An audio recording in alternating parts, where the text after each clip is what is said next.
Good morning, everybody. Welcome into 104 Through the Fans Coffee Break. DMACC, Rachel Vigil hanging out with you on this Thursday. DMACC, how are you? I'm good. I'm inside the walkway of the Broncos facility. We're not allowed to shoot, practice and everything, different rules, but I think I'm okay to show you like chairs. So we have a variety of chairs and an entrance. And it looks like it's a beautiful day out there compared to obviously 2 days ago with the rain. Oh yeah, it's absolutely gorgeous. It's cool enough, and there are fans on the hill because even though it's not training camp, they still allow people to come in for corporate reasons and friends of the Broncos, that sort of thing. So there's a nice chunk of fans actually up on the hill. Quite a few people actually. Nice. Well, we hope everyone is having as wonderful as a morning as Darren Helm is as he gets his day with the cup, sitting out on his porch, up in the stand or in the chair next to him. Colorado Avalanche shooting out today is a great day, not just a good day, a great day. Look at that. That looks so comfy. It needs to be you and I. That's awesome. Darren Helm's a great guy. Where is that, Rachel, by the way? Do we I'm know not where that sure, is? to be honest. Because the cup was just back here. Because it was with some personnel staff of the Avs at Red Rocks the other day. I mean, like a couple days ago. So that guy, Philippe Pritchard, the guy who travels with a cup, holy cow. We should just follow that guy around to see where he goes around the world. But Darren Helm, great guy, man. He scored some huge goals, right, during that Stanley Cup Final one, including not quite an overtime winner, but like with 2 seconds to go in St. Louis to end that series. And just a great dude. Darren Helm, right on. For sure. And yeah, it looks super nice. And DMACC, did you know that Philip Pritchard, he flies commercial, so not private or anything. No. He's getting all of those points wherever he goes. Wait. The cup flies commercial? Yeah. Really? Yeah. Wait, so he checks the cup? The cup gets like checked in with like my bag? I think they buy an extra seat is what I've gathered from some intel. So it sits with him. No way. Is that right? Yep. Oh, that's hysterical. Wow, that's funny. That's a good story right there. I know. Yeah, that would be a great documentary. Now, Rachel, I'm going to tell you something quirky here at the Broncos. They have not given us the codes for the doors. So every now and then, as a nice guy, I am going to open the door. And we have a fellow Muggle. Hold on, I'm getting the door. No, that's all right. While DMACC does that, we can get into some breaking. Hold on. You just have to say thank you on camera to me. You just have to say thank you on camera to DMACC. Thanks, DMACC. I couldn't be more appreciative. Okay, now the Russell Wilson crew's here. Hold on. I'm getting the door. Oh, come on in, Russell Wilson crew. Hold on, everybody. There we go. Oh, this is big. Yes, the Russell Wilson crew is here. Training camp once again. Good to see everybody. Good to see you. Enjoy the day. And there they go into training camp. So there they are. I'm on. Do you want to say hi on video? Hi. All right. Oh my gosh, how freaking cute. Oh, they're so cute. They're ridiculous. How cute. Yeah. How cool. Great job, DMACC. Yeah. Great reporting right there. We love it. Let's get into some other breaking news throughout the NFL, though. Deshaun Watson, the news finally came out after he originally got suspended for 6 games. He is now suspended for 11 games and will pay $5 million. The Browns and the NFL are also donating $2 million more. That'll go to sexual misconduct. So Watson slated to return in week 13 against the Texans. How interesting, DMACC, that he's going to come back against his former team in the Houston Texans. Wow, Rachel, do you think that's a coincidence or not? What do you think there on that one? Unbelievable.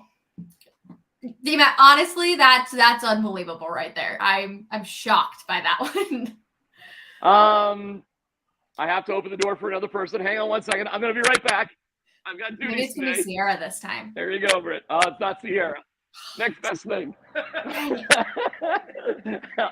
the next best thing? Oh, okay. My guy, BK. BK. Good morning, BK. Next best thing is Sierra. All right. I don't know, Rachel. I know the league wanted an entire season. It's now it's 11 games. Yeah, I am curious. What are your thoughts? What do you think? I don't think it's a coincidence that he's coming back to play his former team in the Houston Texans. I said this all along, and I will stand by the women that have obviously been involved in this case. If they're okay with whatever Deshaun Watson gets, then I'm okay with it. If they're upset about it, then I'm upset with it. That's how I'm standing. I was obviously not physically involved. I don't know any of the backstory. So I stand with these women and however they feel and whether they choose to speak out about it or not. That's their right. You know, I that's very well said, first of all. And, you know, there's just precedent being set, and 6 games was far too light based on precedent of other suspensions. So what's the perfect number? I mean, I really don't know. But clearly 6 games was not the right one because people have been suspended for doing far less for just as much time, or if not more time. So you couldn't stick with just 6 games. What's the perfect number? I don't know, Rachel. I think what you said is pretty good. If that goes over well with who he impacted, then I suppose I'm okay with it too. If it's not, maybe we should look at it more. It seems like a lot of games, not a full season. So I suppose that's just where we'll stand with it and move on. It's a terrible situation, top to bottom, and let's hope nothing like that ever happens again. Yeah, amen to that, DMACC. Ron Vigil did say in the comments that Russell Wilson, he has a crew, and you need a tip, DMACC. Should have been handing you tips to open the doors for all of them. That's okay. Bonus work. I don't mind. For that, it's okay. I can do something nice once in a while for being such a nuisance to so many more times than not. So that's all right. It was tricky to figure out a place to be here, though, Rachel. In all honesty, because if I go outside the gate, then I can't easily get back in, and I can't shoot out on the field. So I mean, I seriously have like 30 feet of space right here. Yep. So I mean, this is me doing logic. This is DMACC trying to make sense. Oh, well, we love it. We love having you on here too. And KJ Hamler is back out in full pads today, DMACC. Obviously, he had the dislocated hip and then a torn ACL, and he had to get all of that fixed. But how does he look so far from what you've seen at the beginning of practice? Well, just the surface level of stuff, as I was just out there for stretch before coming out here and chatting with you. And you can see by my Zapruder-like film, you know, he seems to be just doing okay. He's got a brace on, as you can see, on his left leg, and he's just going through the stretching drills with everybody else. But you can see at least that he's in full uniform, right, Rachel? I mean, and they're padded today. So this is another indication, by the way. There's no way the starters are gonna go, but to be fully padded for KJ, I think that's a great sign. And I mean, he wasn't even involved with the jog through yesterday. So to go from that, but I did see, and we talked about it on the air, on the side conditioning field, I did see him running full speed across the field and then up a short hill. So I was a little confused, like, how can he be that dynamic over there and not even going through something so sublime as the jog through? But maybe really it was, listen, he's not going to get the right conditioning in during the jog through, and we just need him to get that conditioning. So just get that done. He'll be good to go the next day. And that's what's happening today. So yeah, they're fully padded. I expect them to get after it quite a bit. And we'll see if he participates in that. He is fully padded. And I don't know, maybe I'll be a little surprised if he actually runs through when they go team 11 on 11. But at least they want to get him in the mix and feel that weight of all the pads. We'll see. All right, DMACC. We have a bit of breaking news. I'm just briefly looking it up, but it sounds like Nazem Kadri is signing a deal with the Calgary Flames. Do we have money on that? Do we have numbers? Not yet. It's just coming out within the last 3 minutes. People are tweeting it out. So. Oh, okay. Wow. Dang. All right. All right, well, what we knew, Rachel, obviously, is the Avs were only interested in him at a certain number, and he wasn't happy with that number. Boy, that took forever, though. So my guess is whatever – almost lost you there, Rachel. My guess is whatever he settled for – holy cow, we're gonna get some wind here. Whatever he settled for probably wasn't what he was looking for originally, and it's a little compromised by everybody. But he's gone. He's going to Calgary, huh? Oh, man, because the big rumor, of course, was the Islanders. Yep. So not the Islanders, Calgary. All right. We'll keep everybody updated if we find out any more information. But yeah, big news coming out. Nazem Kadri most likely signing with the Calgary Flames. So, oh man, well, it's finally happened after what feels like. Man, that feels disappointing. I mean, I think we all knew it was going there, but it feels sad. That's a bummer, man. He's going to be remembered forever. He's going to be just one of the heroes of all time. He's an all-time Av, no doubt about it. No, absolutely. We'll get back to a little bit of Broncos. Again, we'll keep you updated on anything that we hear on Nazem Kadri. There it is. Hearing Nazem Kadri will be a Calgary Flame. My goodness, that is some breaking news right there. It's been a hot minute that we've been waiting to hear where Nazem Kadri was going to go. So good information. We'll keep you updated again on any information on how long or how much money he'll be getting. But we'll go back to the Broncos now because the Bills announced that they're going to most likely be playing their starters a healthy amount on Saturday. So that's a little bit different than the stand we've heard from the Broncos, as we're not going to see any starters. We've seen a lot of NFL teams actually play. Patrick Mahomes played last week. How do you feel about the Broncos not playing their starters against the Bills starters? Oh, I'm more than fine with it. I love the way camp has gone. I love everything that's happened so far. And listen, you got to see how they practice out here. For those that don't, I know you do, Rachel, but they go after it, and they're in full pads today. And during that huge rainstorm a couple of days ago, they were in full pads getting after it. Mm-hmm. I mean, I don't know, man. I asked Nathaniel Hackett. I said, well, do you get more out of more reps, more action for the ones in practices like today and Tuesday?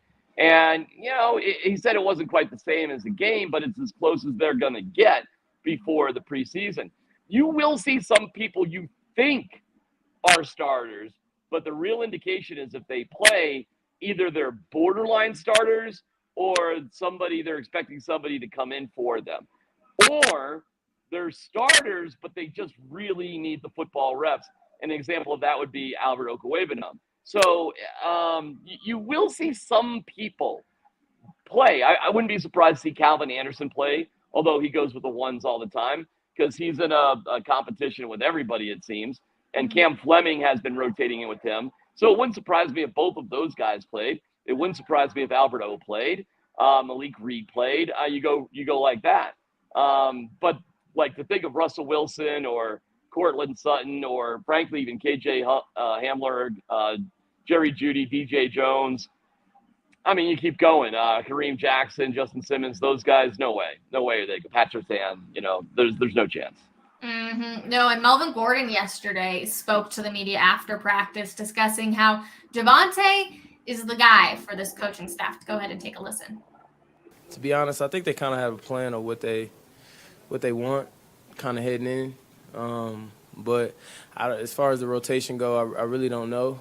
I think they want Vontae probably to be the guy. But we do rotate. He'll take the first series, and then the second series with the ones I'll take. Sometimes we switch, but it's you kind of know what it is if you've been out here. But I don't know how they're gonna do the rotation. I got to go back and look at how they kind of did things in Green Bay with the carries and things like that. But I'm not sure. My mindset is just kind of just go out here and just compete, go hard as I can. I kind of don't know what the future holds as far as with that. But, I just kind of want to put my best foot forward. So, when I do go out there, they be like, okay, we need to get him out here more. I know I got the game. I know I could play. I know I still got the juice, man. But we'll see, man. I really don't know. First of all, he is so honest, and DMACC, you know this, in the media, you don't always get players that are very honest. Sometimes they can be very guarded, very scripted with their answers, but Melvin Gordon is always honest. But one thing that stuck out to me is how he said he was going to go watch the film back in Green Bay, where Nathaniel Hackett comes from, where his last coaching job was at, or his coordinator position was at. So it's interesting that that's how he's going to learn maybe what his role is going to look like here in Denver. Yeah, I don't know how serious he is about that. It was an interesting thing to hear, at least. Yeah. We'll see how serious he really is about that. I don't know if anybody will even follow up like, hey, how'd that film watching go there? But what the bigger statement is an acceptance of the reality of the situation. And he was just honest. I can't blame a guy for being honest. He's like, you guys see what's going on out here. And we do. We've seen it. He's obviously, there's A and there's B, and he's B. But he's still with the ones. It's not like he's, with the 2s or the 3s or something like that. It is a rotation. So he's not the starter, but he's going to be a regular player contributor. And I loved his competitive spirit and fire and the things he had to say and the way he said it. I thought it was terrific. I'm a Melvin Gordon fan. And that's not to say I dislike Javonte Williams, because I definitely don't. But I just like Melvin Gordon. I think he's a big-time player. He's a physically large running back. I think he's tough. I know he's got a rap about fumbles, but, he had 3 last year. One of them during the Kansas City game, he got blown up because Alberto didn't block, and he got hit at the same time the ball got handed to him. I don't even blame Melvin Gordon on that one. So, I don't know, man. I'm a fan of Melvin Gordon. I think he came here under some – people blame Melvin Gordon, Rachel, because of the large amount of money he got in his first contract. He's certainly not getting that now. He's getting like $2.5 million, something like that, which for a veteran is okay. That's all right. It's nothing crazy, that's for sure. In fact, you may make the argument based on how long he's been in the league, that's actually kind of low. But people seem to really hold the fact that he got paid big money a couple of years ago by John Elway against him. I never cared about that, Rachel, because it didn't cost the Broncos anything. You got to remember when he was added. He was the last addition in free agency when he got that big contract, and they just had the budget for it. They had the money for it. They got him. Okay, great. But people, man, the fans and some media muggles, they just cannot get over how much he was making back in the day. And then you had Philip Lindsay come along, local guy. I love Philip Lindsay. Everybody loves Philip Lindsay. And that was, his battle to fight too. It's been a very odd situation for Melvin Gordon. Now 3 years in a row, but the quality of his play, Rachel, is fantastic. The guy is tough as nails. He's a great back, and I'm glad he's here. And I don't really care who gets more carries or starts the game. And I think Melvin Gordon is the guy to go to. Ball inside the 5-yard line, you got to get that ball in the end zone. To me, the guy's Melvin Gordon, not Javonte Williams. Troy says running back by committee is better for both of their longevity anyways, better for the Broncos. Yeah. So, DMACC, my question is, and it's been a while, I think, since we've asked you this, but how do you anticipate the percentage of carries to be between Javonte and Melvin? I think it's going to be a lot closer than people think. I think it's going to be 55-45 between Melvin Gordon and Javonte Williams, 55 going for Javonte. He will be the starter, but I think it's going to be very, very close. And I think Mike Boone will likely get, if there's, I don't know, Rachel, if there's 28 carries in the game, I could see Javonte Williams getting 15, Melvin Gordon getting 11, and, Mike Boone getting 2. Something like that, something along those lines. And do not quote me on my percentages and my Syracuse math there, Rachel. I do not know 15, 11, and 2. First of all, does that add up to 28? It does. Holy cow, I got that right. But is 15, 11, 45, 55? It probably isn't. I'm probably wrong on that. But whatever that is, Rachel, something like that. Quick question, just to pick on you real quick, DMACC. Do you know what Mike Evans sounds like singing? Yeah, now I do. Now, more importantly, I know what Mark Schlereth sounds like. I was set up for failure. Hey, Rachel, here's a good thing that you should know about me. When I'm set up for failure, I succeed at failing. So there's no doubt about that. So yeah. Thank you, Rachel. Thank you for bringing up that horrible scarring moment of me not understanding. But Mike and Mark, when you think about it, their singing voices somewhat similar. They are. Similar. Here's what's more disturbing, because it was Mark goofing on Mike's fight song, and he was so wildly off on it, and I still thought that was Mike. That's how incompetent I thought Mike was with our fight song. And yes, Rachel, on demand, I can sing the Syracuse fight song anytime you want. Oh, okay. Well, can we get little? Let's hear just a little bit real quick from you. Down. Do you want the singing version, or do you just want me to blaze through it? Give me your choice. Can we get the singing version, but let's just do the chorus? Is there a chorus to it? No, it's silly. Down the field goes the Syracuse. Just watch those backs hit the line and go through. Down the field they go marching, fighting for the orange stripes and two. Rah, rah, rah. Victories inside for Syracuse. Each loyal son knows that fill in the blank. It literally is a fill in the blank. Each loyal son knows that fill in the blank will lose. For we'll fight, yes, we'll fight, and with all our might for the glory of old Syracuse, go fight and win. And I know you can't do the CSU fight song. I know you can't do it. No. Nobody can. Nobody at CSU can do the fight song. No. And you've got the greatest word in your fight song. Do you know what the word is? No. Asunder. You have the word asunder in your fight song. And I've, my $1 million t-shirt idea, green and gold, and just hashtag asunder for CSU Rams. Asunder. Fair Do you know enough. what asunder is? I sang our fight song maybe 4 times in my entire college career. Yeah. Like that was it. And because like when you're a student, you're usually in the stands, but I was down on the field or down on the court. So like you couldn't participate in any of that kind of stuff being a media member. So I never sang it at sporting events. Terrible excuse. That means absolutely nothing. Horrible excuse. I don't give you any credit for that excuse whatsoever. But everybody knows this is painful, Rachel. Literally every person that went to see you knows their fight song. Yeah. They print it on their t-shirts. They all know it. Everybody knows shoulder to shoulder. You guys at CSU don't know your fight song. It's embarrassing. You got to do better. You got to do better, Rachel. I couldn't do it. How about the next coffee break next week? You sing the CSU fight song from memory. You don't read it.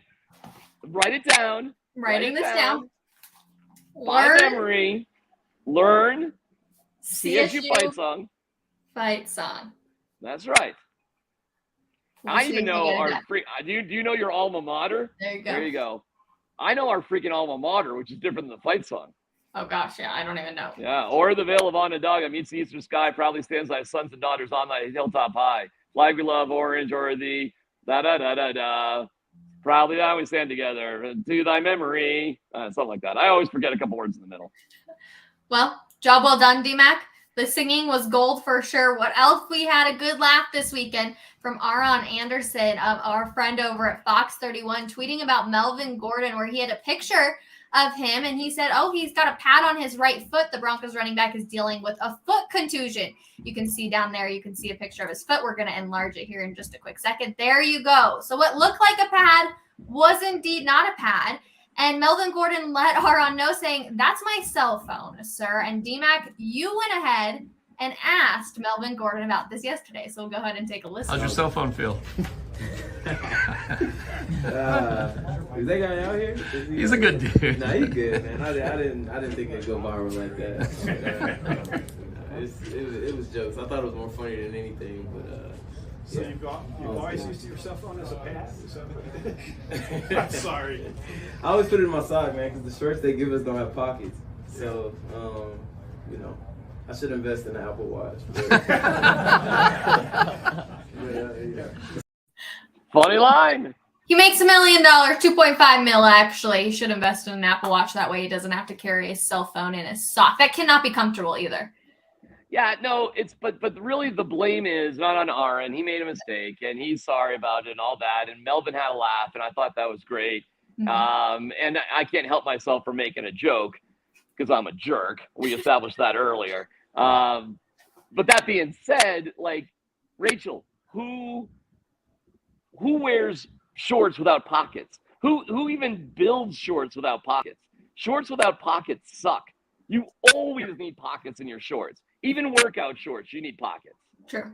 But as a female, our pockets are like this big, so it doesn't matter anyways. We can't put anything in them. And then half the time you wear dresses. I'm not saying, obviously, Melvin's not a girl, but I'm just saying I've gotten so used to having to find a different way to carry my cell phone that, like, I don't even think about things having pockets. All right, you're begging the question, Rachel, and you set it up. How do you carry your cell phone when you're working out? In my hand. I just put it down on the ground. Sometimes I'll have like a back pocket in the back of my shorts, or you put it in your sports bra. This is probably where I should leave this conversation alone. I'm just being honest. That's where it goes. Uh-huh. Okay. Cool. What happens, man? Yeah. Half the time I lose my phone everywhere I go. So it's just a fact. Okay. Well, good. All right. All right. Jeez, it's a nice day today. Wow, it's really beautiful outside, and we've got an awesome opportunity for student athletes from Redline Athletics. My goodness. Parents, you can register to win a year-long membership at Redline Athletics Centennial for your student. Redline Athletics' brand new state-of-the-art speed and agility training facility is the perfect spot for your student athlete to take their performance to the next level. Redline Athletics helps build a better student athlete. Enter in today for this awesome experience, a great opportunity for your student athlete, again, to take it to the next level. So definitely check it out, denverfan.com, for more information. But now, DMACC, we need to talk about Ronald Darby real quick, because what information? I haven't heard anything about him. Is he out at practice? Is he still out after that scary hit? What's going on with Ronald Darby? He is back. He took that chest contusion when Cortland Sutton landed on him, and he was back yesterday going through the walkthrough, and he's out here today as well. I'll keep my eyes on him, Rachel. It's a good question to see how active he was. It was a scary situation because we all remember Sam Girard took a similar hit, which knocked him out of the Stanley Cup Finals. Mm-hmm. So it wasn't that bad, thank goodness. And I think it was probably just a serious bruise more than anything. And he's expected to be back, of course, not playing against the Bills, but it's a good question. So I'll definitely be looking at Darby today and looking at KJ Hamler to see how active they are and everything. Awesome. DMACC, we also just got news that it is a 7-year deal for Nazem Kadri with the Calgary Flames. 7 years, no update on the money yet, but let's talk about this because it's a significant loss for this Avalanche team to go without Nazem Kadri. Look at what he was able to do in the playoffs, and when he wasn't playing, it was almost just a slightly different team. Like, he just brings an extra level to this team. Yeah, I'm about to sneeze. As you. I said, excuse me, there's probably another one coming here pretty soon. 7 years. You know, the outtakes you have with me on Coffee Break are ridiculous. It's so much fun. You make it so much fun, DMACC. Yeah, 7 years. Let's see what it is per average per year. That'll be very interesting. Likely he won't get that probably full 7 years. And I'm not exactly sure how the NHL contracts, Rachel, in all honesty, run compared to other contracts, like what's guaranteed, what could be negotiated, what does this, what does that.